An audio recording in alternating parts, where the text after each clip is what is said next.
Good day, and thank you for coming. I have a presentation for you today. If you are a Great Plains user or know somebody who is, or are an administrator, even a partner, and you have interest in what a Great Plains Dynamics GP upgrade looks like, this is a session for you. I hope to make it worth your time. My name is David Laster, and I am the Director of Software Solutions at Greybock. We are a gold certified Microsoft partner north of the High Rent District in Boston, a town called Peabody. I have been working with Dynamics Great Plains for a very long time. In fact, 22 years now of accounting and end user and implementation support. Pretty much you name it, I've seen it with Dynamics GP, specifically with upgrades and implementations. I have hundreds of those that I really enjoy working with. I wrote a book years ago about Management Reporter and published that. Since then, I have really spent a lot of time in Microsoft Power BI and have been I've been honored, as I am this year, to also present at the Spring DynamicsCon presentation and conference on a security analyzer dashboard made with Power BI that helps you get insights into your security. And I got some incredible follow-up and response from that. So thank you for that. And thank you today as well for being selected as a speaker at DynamicsCon. It's quite an honor. And I really want to get as much information into your hands as I possibly can today. So let's move on. We are gathered here today at DynamicsCon USA. I know that sounds a little bit corny, but we're going to talk about Dynamics GP upgrades, straight talk, a lot of information, more than I could probably write down. And that benefits you. Hopefully a wide range of attendees are going to walk away with a couple of good nuggets, if not the whole package, that makes sense, helps you execute on a successful project, or at least know what it takes. You know, that knowledge is power, right? I will be looking at the comments during our session today. Please use those. Other people, please chime in and give answers. There's going to be a lot of smart people, I imagine, on the line, and this is a great community to participate in. This is one way you can do that.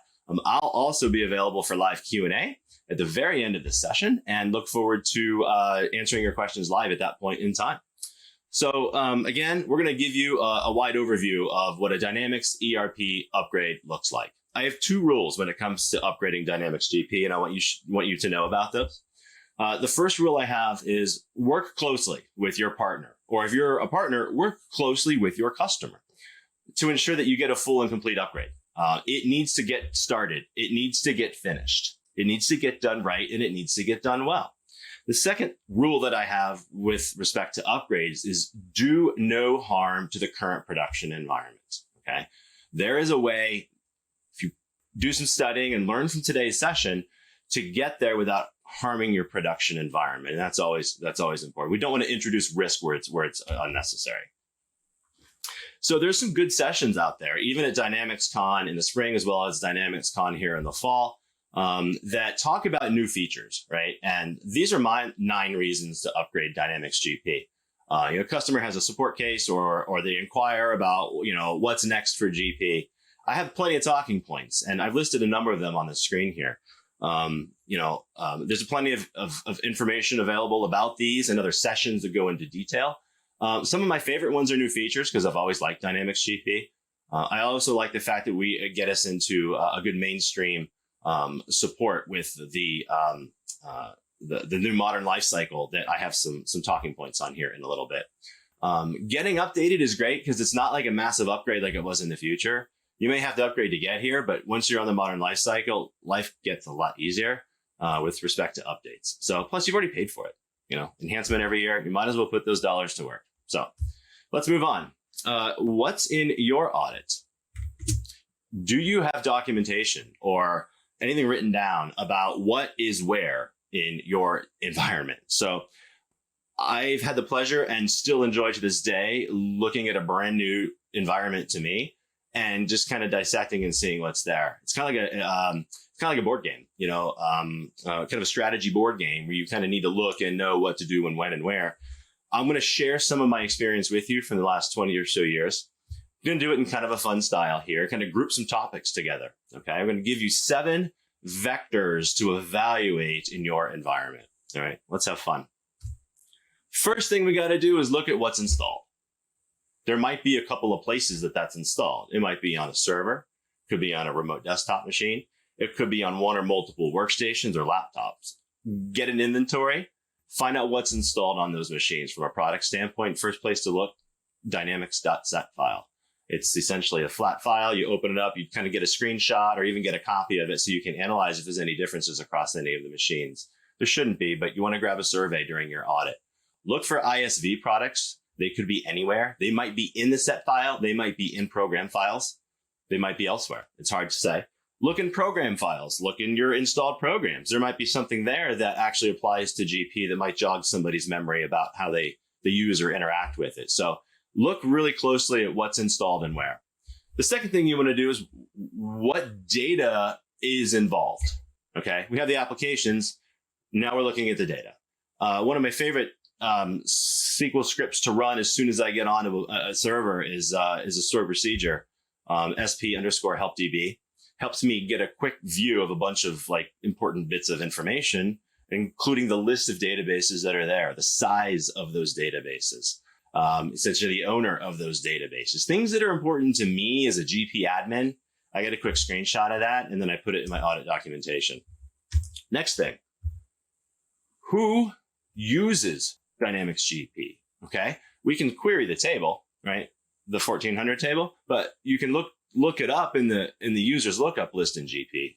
There's no smart list for this, of course, but you can get a list by finding out within the application. So that's one way. That's one set of users. You want to track down and make sure that you know if there's a system password, get the DynSA password if you can get a hold of that. Find out who your management reporter users are. You know, there's oftentimes a list of users in there, and even in Dynamics GP as well, that you don't need to keep. It's okay to get rid of all of those users. So take survey of what's there so you know what to clean up, which helps you maintain over the long term. There might be other players in this SQL, this user environment for your data, and they might be services accounts. They could be just bona fide SQL Server accounts. So kind of pay attention to what users are involved with your data. Integrations, right? What's coming in an automatic fashion? Is somebody clicking a button? How is it getting there? Should all be in your audit. What tools are they using? Any customizations to your environment? Generally, everybody has at least one. It's a trivia question. Everybody generally has at least the accounts payable AP check. If you use AP, at least. I guess that's a far assumption, but everybody has some kind of customization generally. Oftentimes, they're very light. The bulk of the upgrades that I've seen generally have light customizations, but I have seen it go to a very, very broad scale. So you want to get a survey of what is where, what type of customization is it, who might be the owner of that application or that product or the subject matter expert. Now's the time to do your research while you're doing your audit so you have ready answers to those resources and questions when it's time to do your planning. Reporting, right? After the data's in the system and the users are gone home for the day, we have other things that need to get in and pull information out. Perhaps, a data mart for management reporter. Or SQL reports that need to contact your data to print sales invoices or collection statements. Power BI is such a popular tool now. It wouldn't surprise me if you had a couple of reports sitting out there. So you got to think about what reports are looking at your GP environment data. Grab a list, document it, and keep it ready. The last thing I look for in an audit, this is a long slide, believe me, but the other ones go a lot shorter. This is a list of file types that I look for on every machine that I audit. You're not going to find these on every machine, but you're going to find, if you find one on one machine and it pertains to your environment and you miss it, it would really elongate the time it takes to do your upgrade. You might miss a customization, which might impact either performance or the quality or the input or output of data in some kind. So it is important to grab just a star, look on the C drive, look on the E drive, look for all these file types and just get a good sense to see if they might be relevant. Next, got to build your team. All right. I broke this down into 3 pieces. They're all equal. Everybody's on the same team. All right. Not everybody has a deep bench, and that's understandable. Some people a lot of customers don't even really have an in-house IT department, and that's okay. That's fine. You can still get your GP upgrade done. But these are essentially the people or the type of roles that need to be played when it comes to doing a GP upgrade. The first thing is your partner team. Right? You need to work closely with your partner. Rule number 1, You might have different people at your partner you need to talk to. Okay. Somebody's going to work and prepare a statement of work for you. Okay. Unless it's covered under some sort of maintenance plan or something. There might be a systems engineer who maintains your hosted environment. All right. You might have an ISV partner you work closely with that you want to make sure is on your team. Make a list of who should be involved. Your IT team could take, oh gosh, many shapes, depending on the complexity of your organization. It really boils down to essentially infrastructure and network. Okay. Infrastructure meaning the servers and workstations that all the stuff sits on. Of course, that's a major topic for other people another day. And then how we communicate to the data from those environments. So sometimes people wear the same hat in the IT team. Some people wear individual hats. So depending on your organization, make your list. The accounting and finance team, right? We're the beneficiaries. I don't know where you put me on this actually, but the accounting and finance team, those are the guys I'm rooting for, the people I'm rooting for. I want the balance sheet and the P&L to be right all the time. So again, do no harm. So these folks have to have a huge way into what happens and when. It has to fit the accounting cycle, all the work that you're doing. We want to minimize the impact to their daily lives, right? We want to have the right people on the team such that they can make decisions as they need to be made.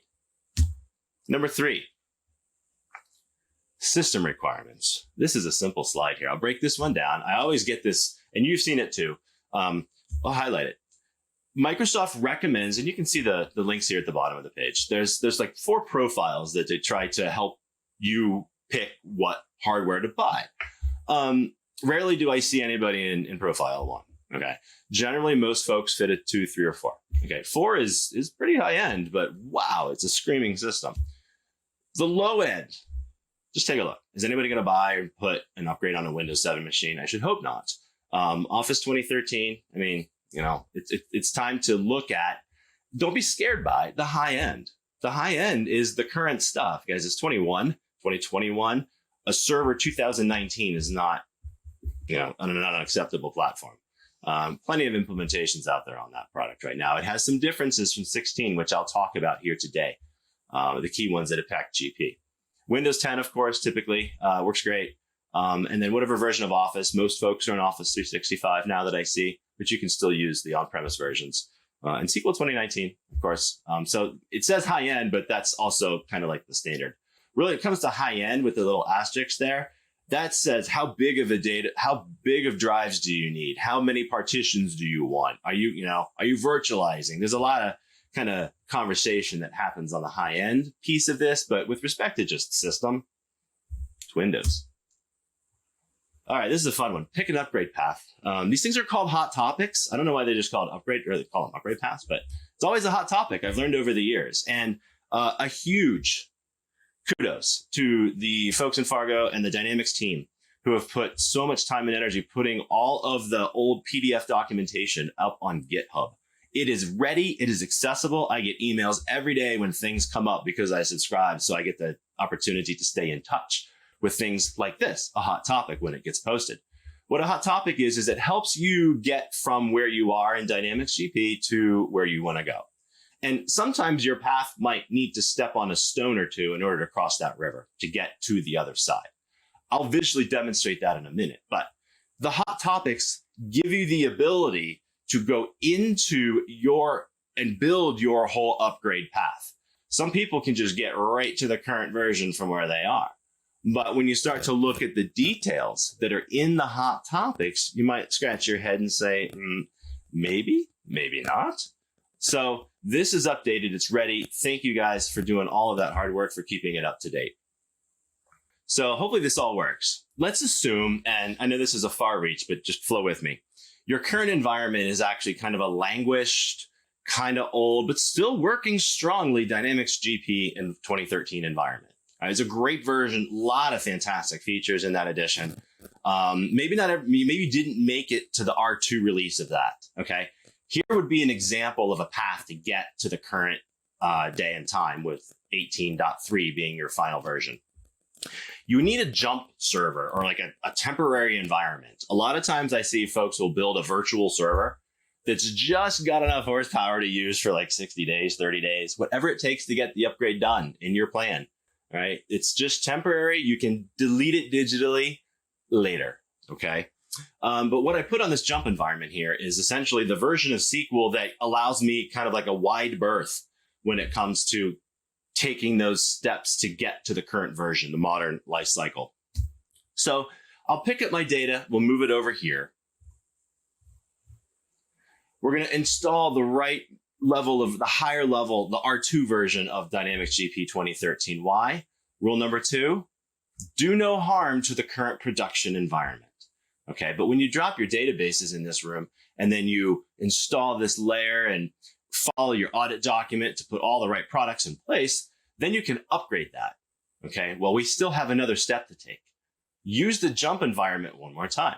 We'll put the right next version of the next place to go on here, and then we will upgrade it on the same machine. Therefore, we're kind of leveraging this temporary asset, to the best we can. Then in the new production environment, more words on that in a moment, this live environment or to be live environment ultimately gets the latest and greatest SQL. It's going to get the latest and greatest DynamicsGP 2018. And then we're going to move the databases that are in their upgrade path over to the other side, and then we're going to upgrade it. DynamicsGP essentially made it from where you are, that languished 2013 version, up to 2018.3. There's a lot of checklists between here and there. Some of that I'm going to share with you today. Maybe if you're not on 2013, let's say you're on 2015, you kind of still fall in that same bucket in my mind, where I would recommend this jump environment, where we kind of get you up to the R2 level, which then gets you to the 2016 R2 level. And then when that's done, move it over and finish it off in 2018. A third possible scenario that I see out there, quite a bit actually, and it should make sense. You'll see why in a minute. GP 2016, an RTM, they never got the service pack, the R2 applied. They never got the year-end update applied last year before it went out of support. More on that in a minute. But you can still get your upgrade done. You don't need that jump server, fortunately. What we typically would do is get you up where you need to be and then upgrade you to essentially the latest and greatest. If you're already on 2018 or you want some version of that, you already have a production environment that you already have a production environment that you could probably just apply the patches to get current. A lot of technical conversations in here, but I wanted to give you a picture to try to have it make sense. Talk about the modern life cycle as it applies to this. Getting on the modern life cycle is really nice because of a few things. It shows, number one, Microsoft's long-term commitment to DynamicsGP. Remember the 1099 NEC form changes last year? We had to and worked gratefully with all of our customers that needed that update to get it done. It was a lot of customers because we have a lot of people that were current. But it went well. Like we scheduled, we executed, and there was minimal disruption because the communication about this sort of change, again, it's readily available to us. But the modern lifecycle also is going to make sure that you kind of stay current up to 3 times every year, depending on what you need. Number one is the October feature release. Okay, October has the new stuff and some bug fixes. There's a year-end update. The year-end update, you definitely want to consume that as part of a payroll environment. Okay, that's going to have information that applies to payroll or maybe a complex fixed asset world. So there's some tax-related type of changes that might be in there. So read the year-end update, see if it applies. And then there's a mid-year update that adjusts for any bug fixes or small things along the way.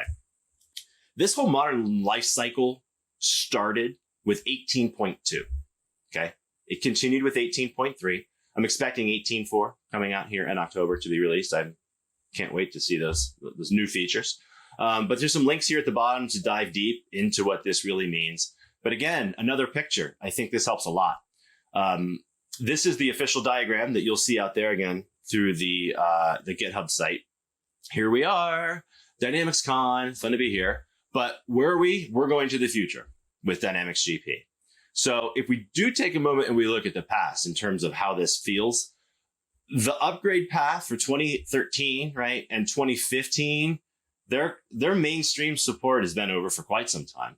2016, 16R2, that just ended just like 2 months ago, a couple months ago. So you're in a position right now that if there's another 1099 NEC form change, you will not have a software update coming for that. So you got some time. You're going to get some knowledge how to stack your deck for success with this presentation. But if you're already on 18 and 18.2, you want to look ahead. The dot is misleading. It says January 10th, 23. What does that really mean for your 2018 environment? It means that you probably want to do it sometime within the next year, 2022. The age-old question, where does my data, where do my applications sit? This is a short conversation because it's the age-old buy versus lease considerations. There are plenty of other sponsors here for DynamicsCon this year. There are other sessions that cover this type of thing in greater detail.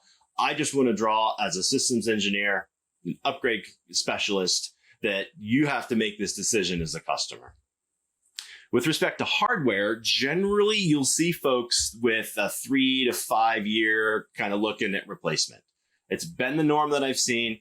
It changes a little bit with respect to virtual. A lot of folks have virtualized over the years. So maybe you're not actually, ordering a whole new server from Dell, but you might be spinning up a new drive or a new image and moving things, virtually to a new thing that might even be on the same host. So, hardware is a consideration.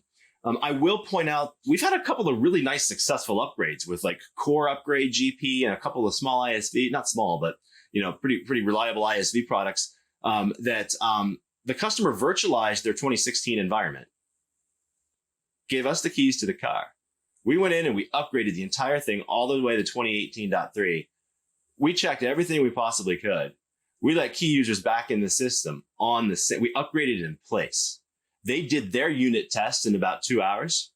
They didn't need a jump server. They didn't need much downtime. We did most of our work off of hours and we used the same equipment. So you may not need that. I say that because a lot of 2016 environments may be virtualized and you're at that 3 to 5 year window being 2021 potentially. Hosting. Hosting partners, work with a good one, pick a good one. It just essentially means you don't own the stuff, which has its pros and its cons. But it is a consideration with your upgrade plan.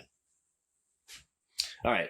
So a lot of decisions have been made coming up to now. You've got your information, you've got your partner in line, you've got your team on the field, you've got your hardware ordered and it's here and it's partitioned and you're ready to go. I think the next step that is important is gathering the media, the information, don't be willy-nilly about this.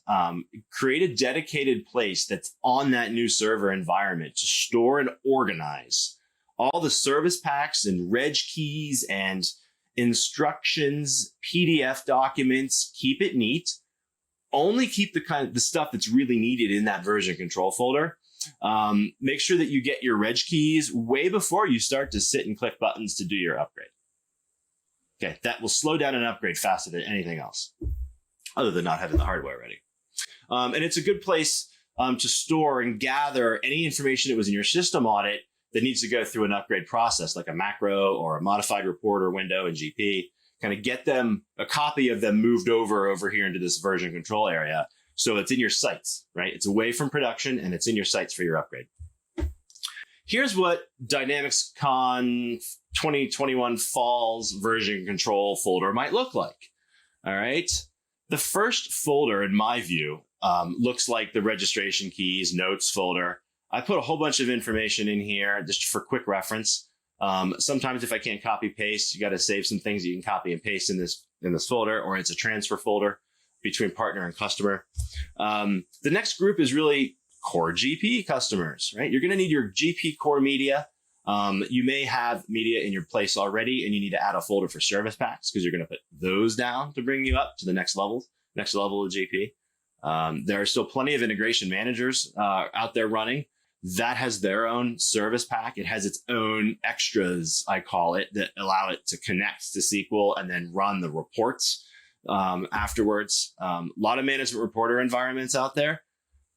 It's a consideration we'll talk about in a couple of minutes, but organize your media and get your reg keys and notes.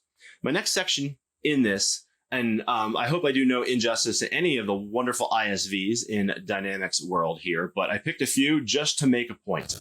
I label them all such that they have the reg keys, maybe even a notepad with contact information, media, PDFs, everything that matters, put it right here in only the version that you're going to need for your upgrade.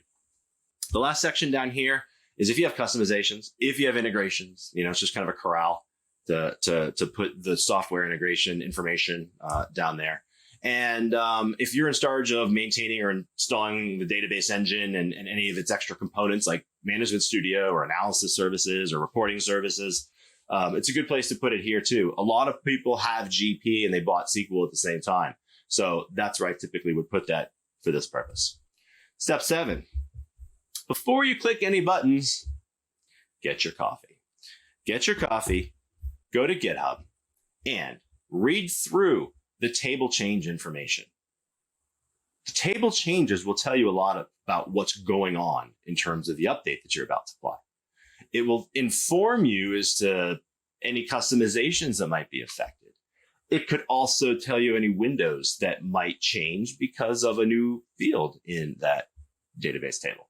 Now, read the upgrades very carefully, the instructions very carefully, and if you do, you'll notice that when you get to your final version of 2018.3, you need to run one more script. And that script essentially inserts and updates security roles and tasks across the board for all those default setups. So they're not part of the upgrade. This is something that is very version specific, so it comes in afterwards right now. There's a link at the bottom to explain that. I take a few moments to make sure I have a rollback plan. My rollback plan is essentially to have a good backup, right? Even though I'm in a jump or a test environment, create a one-time backup job in SQL.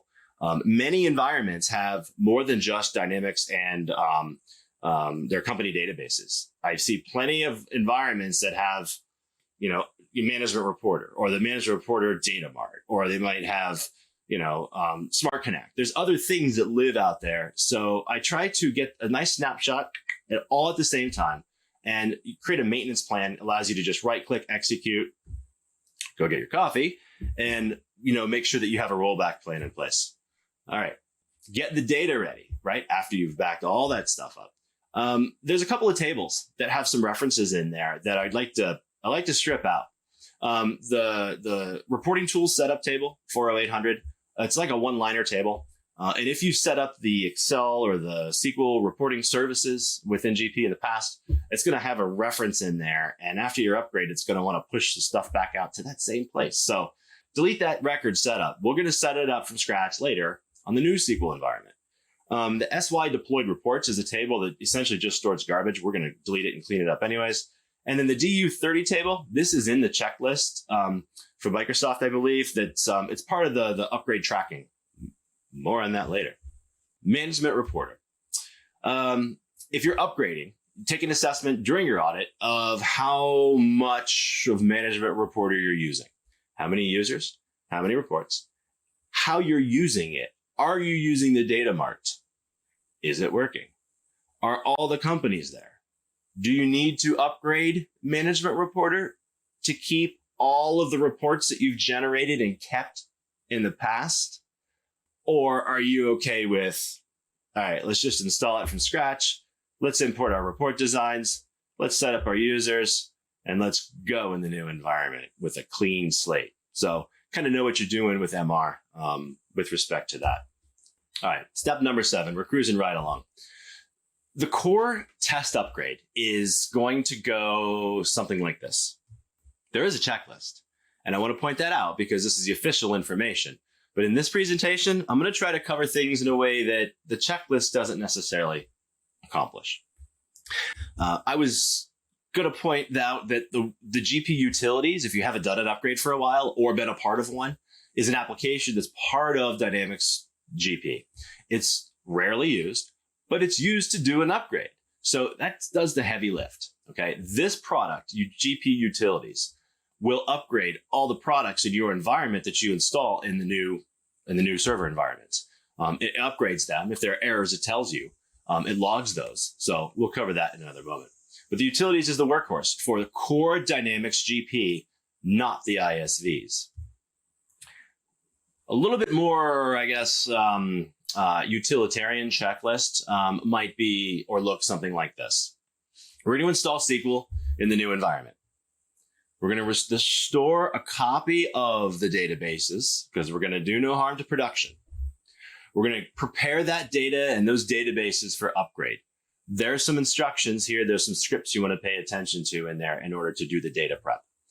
Install new GP or whatever version of GP you need to take for that next step in the program files window.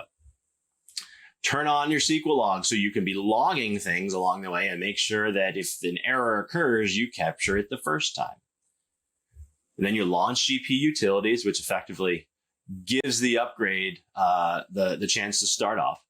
The upgrade of the system or the Dynamics database goes first. If that's successful, it then moves on and it checks to see how the companies are, and then it upgrades the companies. After that's done, close GP utilities. Again, this is the first time during the test upgrade. Then you want to launch GP, the application. Don't click the button at the end of utilities. Just shut it down. Go to the GP utility or go to launch the actual GP as admin. Again, it's the first time you're launching it. So launch GP, the actual application as admin. And once you get in, load the new registration keys for GP. Make sure that they validate and that they're okay. Once that's done, effectively log out. After the upgrade, within and around Dynamics GP, after the upgrade, a couple tips for you. Make sure you turn the DexSQL log off. Doesn't need to be on when you're doing check links and some other things as recommended here a little bit later on. You want to run reconcile. It's recommended. You'll see in the documentation. One thing I try to be sensitive to is end user experience after the upgrade. People like to, and there are path names buried within Dynamics all over the place, primarily at the user profile level. And any of the banking stuff usually is kind of like the highest sensitivity for me. So I would query those SQL tables just to see if they have any, export path names that need to be looked at or adjusted or, should be part of your audit documentation to be truthful. So that as you do your testing, you're not sending files from your test environment to your production environment. Do no harm. All right. Deploy the reporting tools. Remember, we cleaned the setup records out before we did the upgrade, so you have a clean slate. It works a whole lot better now than it did in 2013. Trust me, they're much more valuable to have out there. Outside Dynamics GP, a couple more items here is run SQL scripts to update the roles and tasks. That's in the big upgrade checklist that you see in the prior link. I like to leave the environment a lot better than when I got it. And part of that process is cleaning up and synchronizing user security. You cannot afford a data breach. And having users that don't belong in the SQL database level is a no-no. So after this test upgrade, I try to take inventory of all the SQL users that are coming over, the databases that I don't need anymore. Make sure they have a reason to be there. And when you move the SQL users over as part of the SQL user instance move, you got to make sure that they don't get created as well. So, kind of just give yourself outside GP that security review to make sure you're good there. Make sure you put up some sort of automated SQL database backup. I like hourly logs after a full backup sometime in the evening. It's pretty easy to set up and automate. Oftentimes I'll recommend keeping 5 days if you can, and just have it self-delete. You got a new server. Space is cheap on a server. Use it for recovery. A couple of other things you may have out for consideration is linked workbooks. A lot of folks use this. It's a fantastic reporting tool for GP. So check it out if you haven't seen it yet. Macros, right? If your windows change or if something in Dynamics GP changed, your macro might not work. So we might have to rebuild the macros there. I've seen some OData and a lot more Power BI out there. So you want to adjust your data sources for Power BI accordingly. And this is an opportunity to get your security reporting in GP a little more kind of under control. There's an ability to rebuild the security resource descriptions table. It's the SY09400 table. Once you do that, you really can only do it with nobody in the system. So I like to do that as part of this upgrade so that I have a look at that between test and live. Once all that's done and feel like things are pretty good for yourself as an administrator or a key player in your upgrade, then start to make sure that your outside connections can come in, but not before. What if your upgrade fails? It happens. It happens. Fortunately, it's okay. This is only a test. There are tools out there. Take screenshots. Go to blogs. There is no need usually to restore and start from scratch, right? At the beginning, we deleted the 30 table, the DU30 table. So that helps us now run a script that Microsoft asks us to run to tell them exactly where it failed. And oftentimes this alone will yield some pretty great information and a lot of the ways to get around it or to get it fixed. I like to add all my ISV products after the core upgrade is done, and I feel like I have a good handle on everything. That's the basics. Kind of a rollback situation, right? Back up, the key pieces before we start to insert new products, before we start to upgrade those products. Get your registration keys and your code and learn what's new about your ISV products. They have new features too. Customizations, I'm going to be short about. I've seen and know about a variety of different customizations that are available out there. Like I said, everybody has a modified report, sometimes a modified window. But these are the type of customizations that I see the most. I want to point out the VBA and the Windows 2019 compatibility. We have seen where, and there is a great article by David Musgrave about how VBA is not compatible with the Windows 2019. So he has a way, and it's awesome. We've even used it a couple times ourselves to essentially convert VBA customizations that you know and love into the same behavior, but just giving you one more reason to use Power Tools. So if you have integrations in your Dynamics GP ecosystem, they can take form in many shapes, let's say. There are integration manager databases that you've been using. These need to be upgraded. Smart Connect has its own process and instructions for upgrading. Take your time to inventory what you're integrating, what your tools are during your audit so that you know who the owners are, what are the source path names, the destinations, as well as any logging exports that need to get done. If you're doing testing, you don't want your export of your tests to get ported over to your production log destination. So take advantage of knowing what your service accounts are going to be before you start to click buttons and install. You need those logins and passwords to get it right the first time. What's new training? I hope you caught Abra's session on what's new. I imagine that there are plenty of great new features that you're excited about. I get excited about them too, especially when I see them get posted over in GitHub. So this is great documentation to review. I'm building a Power BI model based on what all this what's new stuff is because it's so readily available in GitHub now. I can't wait to share that soon. But what's new training is really important. Review what's there. It's not all for everybody, but you're definitely going to find some new things. Like, did you know that there's some new text fields on the journal entry window and the payables transaction window and other things that you don't know about? Take a look and get familiar with them. They are not all inclusive. So if you're jumping from 2013 all the way up to the current modern Lifecycle, you're only going to catch the what's new stuff for certain things on here, but you're going to get a lot of information from it no matter what. When you're done with the test upgrade, it's time to test out those new features, see what it's like to set them up, see if they're going to work for you. And if it changes how you do things, inform your team and update your documentation so that the whole team is ready after the live upgrade occurs. Getting ready for the live upgrade requires a phase of user acceptance testing. I'll be brief. It typically should take, in my mind, about a 2 to 3 week window. If your ducks are aligned and your project plan is in good shape, you should do it in 2 to 3 weeks. Allow time and line up the key people so they have time and they know when to get things done. Create a list of what needs to be done. If you print checks, try printing them. If you post payroll, try to post payroll. Do spend a day or a week or a month in the life of whatever it is that you do in GP or your team does in GP so that it works in the new version and they're familiar with it. The last thing I would say is that, yes, the acceptance testing period yields fruit. We have to pick it. We have to do something with it. We have to preserve it for the live upgrade. Okay.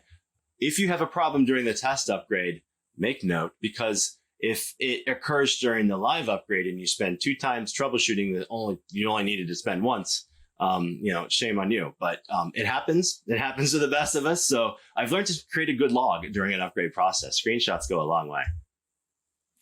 So when it comes to executing the live upgrade, it's game day. It's showtime. Make sure that all of the people on your team are aware and that you have a plan of action. It starts like this.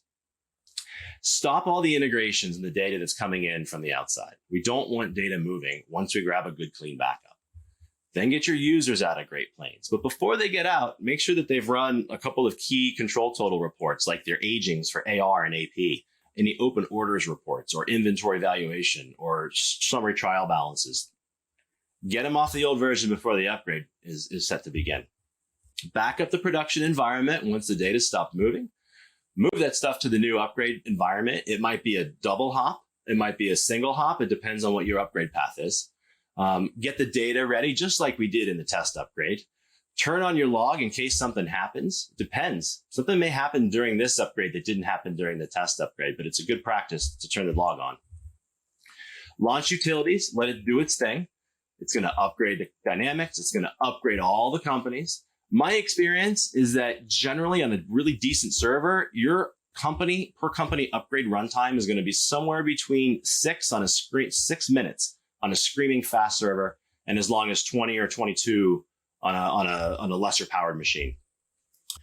Exit Dynamics GP utilities, and then log into GP. You don't have to log into GP as admin this time. You did that on the test upgrade. Load the new reg keys. Remember, you just upgraded from the old version. The old ones are still there. As soon as that's done, grab a good backup. Backup everything. All right. Out of GP, stop your log so that it doesn't continue to grow through use. Grab database backup. Launch GP again. And this time, your ISV products are going to then need to go through their own updates and iterations. I try to cancel all that stuff on the first login so that we can get the GP reg keys in first, and then the ISV reg keys oftentimes will depend on the GP names. So do that in that order. Make sure the reports and forms work. Validate and make sure your customizations are still good. You really generally need to upgrade those only one time. So they should just work after the test upgrade is done, unless there's some special steps, which is definitely understandable. Clean up, make sure that you leave it better than when you started. Make sure you inject all those new security tasks and roles. Know what you're going to do in case there's a failure when you leave the building with respect to data backups and recovery. Make sure the management reporter is working, right? New databases mean new data mart. So go through the process of rebuilding the data mart. Reboot the servers to make sure that, if there's a Windows update in the middle of the night when you go home, and that everything comes back alive that needs to. You should have a clean login to all the applications. Get a few key people on your team, the users, the end users, to get in and spend a couple of moments checking their control total reports and making sure that they can see and meet the upgrade level meets their expectations from a user standpoint. And if they say so, go ahead and start connecting and bringing in your outside data, your integrations and your other touch points to your new data environment. After the upgrade, there's a laundry list of things to consider. Shut down access to the old database server. It should be read only, if nothing else. We don't want data moving over there for very good reason. Check for error logs wherever you have those. Then make sure to deploy the reporting reports, the Excel and the SQL reports again, so that GP, your new version's aware of all that stuff and where it is on the new SQL environments. It's a pretty good long list here, but at the project closeout, make sure you take note of what you've learned, what you know about your environment. Leave some good documentation behind so that you don't have to go aggressively from the start like we did on step 1. Well, did we cover it all? I don't know, but I imagine the chat probably has some pretty good things in it. Probably not, but I do hope that we took the time today to stack the deck for your own upgrade success. Thank you for attending, and I hope you learned a lot. I'm going to join you for the Q&A here in a couple of minutes. My name is David Laster, and I am the Director of Software Solutions at Greylock Associates. If you're interested in any of the Power BI things I mentioned during the session today, please take note. I'd love to hear some comments and suggestions. And at that note, thank you. I will talk to you in the Q&A.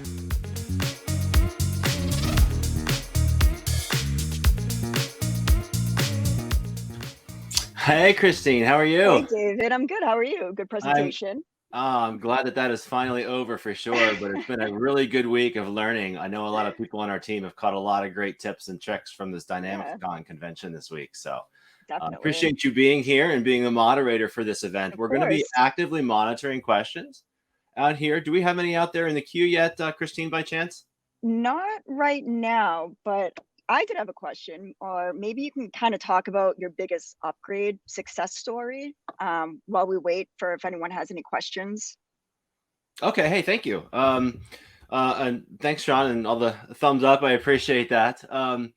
Ultimately, every upgrade should be a success story, and it should be a big success to everybody that goes through it. I think in terms of big, challenging, like meaty upgrades, I had been approached years ago by somebody who needed a really large upgrade. They had over 565 Great Plains company databases with many years of history, with a couple of ISVs, some heavy customizations and integrations, and it was growing about a company or two every single week.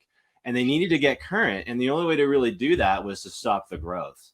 So in the current environment, in 2013 environment, we tried to do some consolidation using, the concept of multi-entity, but we essentially trimmed over 560 databases down to 37 companies. Oh, wow. And we did it in 2013 so that we didn't have to go actually through an upgrade process with that many and growing. Okay. So when we did it, we ultimately went through and got them all the way up to the 2018 world and environment. And that has paid amazing dividends because it didn't take 2 weeks to do that upgrade. It took 2 days. And we also stopped the bleeding and the growth for the future. And because of that, with the new modern Lifecycle, they're current today. They have been current on Dynamics GP since then because we kind of tamed the beast. We got the tiger under control. So I would say that that's probably my biggest challenge when it comes to doing upgrades. Yep. That project itself was quite large. Yeah. Cool. And if anyone has any questions, feel free to enter them into the chat. But if not, I did have one more question, David. Do you have any real life surprises or, moments that you encountered during an upgrade that kind of surprised you? Usually every upgrade gives me that OS moment. But that's why we do the test first, right? We try to work those out and squeak those away before we have to deal with the real live event. A couple that come to mind that I try to watch for. And remember, the first slide of this presentation was about an audit. Okay. And if you don't have an audit, right, you don't have a triptych, you don't know where you're going, you're going to eventually stumble and fall. So with surprises, I've gotten to end of upgrades and we had ISV products we didn't know existed, right? They said, oh, this is this right here. I can show you. And you do a screen share and you log in and like, what the heck is that? So you have to say, okay, that product is only on that one workstation or that one server. And then we have to find out who owns it, get the reg keys, get it upgraded, and just kind of, it drags things down and takes longer. SQL triggers, triggers that don't survive an upgrade. When you do a Dynamics GP upgrade, folks would know this, that, all there's a lot of rebuilding that goes on in the system, and any of your custom triggers essentially get dropped. And it's your responsibility to go put those back in place after the upgrade, or they won't run, they won't fire. So that can affect behavior in an adverse fashion. And when you're missing those, clearly is a challenge to try to overcome, especially once you've gone live. I guess a third one would be getting to the point where there's a miscommunication about how disaster recovery is going to work, right? The customer may get live, they might get going, they might start using it, but the assumptions are too grand, and we really need to think downstream after the upgrade and do disaster recovery tests and make sure that what you have upgraded is restorable, because that's the new world order, right? That's the new system of production and records. So make sure that the new place is equally as good in terms of restorability as the last as soon as possible.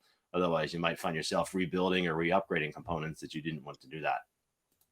Cool. I see Sean's got a couple questions, I think, right? Yes. Let's see. So Sean wants to know, were there any horror stories for upgrades? He also wants to know, did you talk about pre and post scripts for eConnect? I've had a couple of a couple of horror stories. I think maybe Sean, I'll buy you a beer at the next time I see you, and we can rap about that a little bit. With respect to pre and post scripts, I did not mention that, no, but that is in the official checklist. That's on one of the links that was provided from Microsoft in the documentation regarding upgrades. So, all right. And then David, we have one more question. Do the triggers get deleted during the upgrade, or are they just disabled? Yeah, they get wiped, they get deleted. I have to go hunt and chase triggers every now and then because we just don't know. We inherit an environment or somebody puts it out there and we're not aware because it's not in the documentation or in source control, or we call the version control folder. If it's there and you get your year-end update, you can rescript those out really quick and not miss a beat. And that's the end of the game there, is to always get it active, keep it working, keep it right. Cool. All right. I don't know if we have time for this one last question, but did you mention documented tables changes for Dynamics GPU versions on GitHub? I think I'm going to have to look for a direct link for that. But Chris, if you want to email me directly, feel free. And if I can find something, I'll send it your way. All right. Thanks for watching, everybody. And I'll see you all at the watch party shortly. Yeah.